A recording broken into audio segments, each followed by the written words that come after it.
Hey guys, Ryan here from Indy Wrestling School, and today we're talking with Joel Goodhart about the time he gave Ric Flair a personalized championship in the early 90s. Coming up.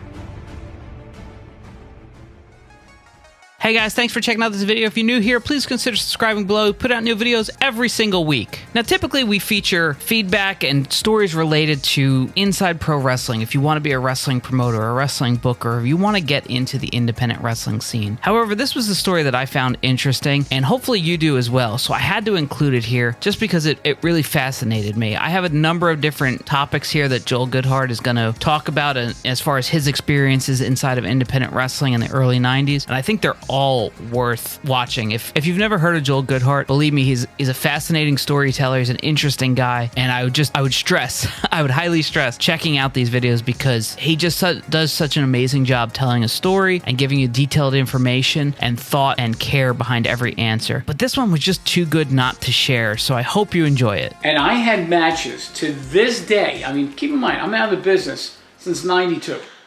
So I'm out of business 30 years. There's still people talking about my matches. And people always think I was overpaying. I overpaid, no question I overpaid. But they're still talking about the matches. So I have all my checks that I wrote to these guys with their signatures on the back. Yeah, you can be making a killing. I can make a killing off of this stuff. Yeah. Knock on wood. If I needed the money, I would do it. Right. Knock on wood, thank God I've done okay.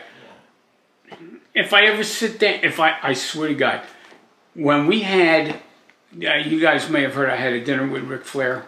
Yeah. Okay. Yeah. So when we had the Ric Flair dinner, I had 2 belts made.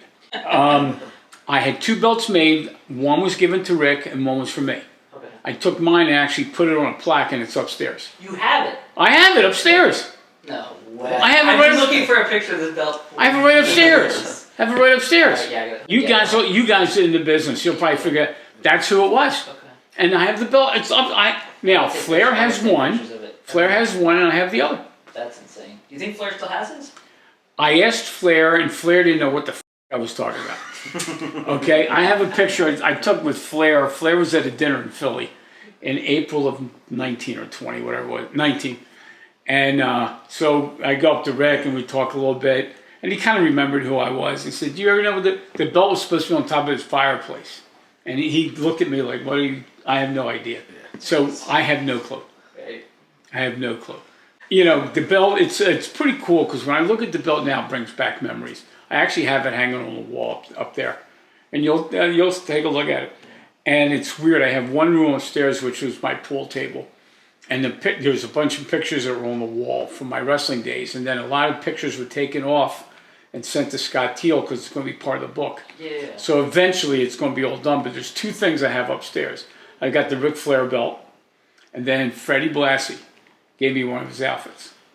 Oh, and I actually have it. You'll see it. I have it upstairs, awesome. And he signed it.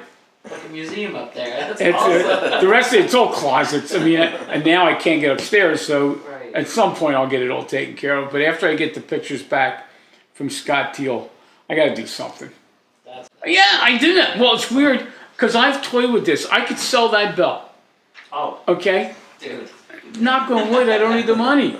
You know, I'd rather have the belt, and after I die, if the kids want to sell the belt, let them sell the belt. Yeah, or bury you with it. Hey. And the coolest part about that, I'm sure you could hear me marking out off camera, was I actually got to see that belt that he was talking about, and I put it in the video. I've looked for years for like a decent copy of what that belt looked like, and I could never find it, and I had no idea that there was 2 of them made, and he had one upstairs in his house. Like, it completely blew my mind. I hope you enjoyed this video. If you did, beat the shit out of the like button, and I'll see you next week right here on Indy Wrestling School.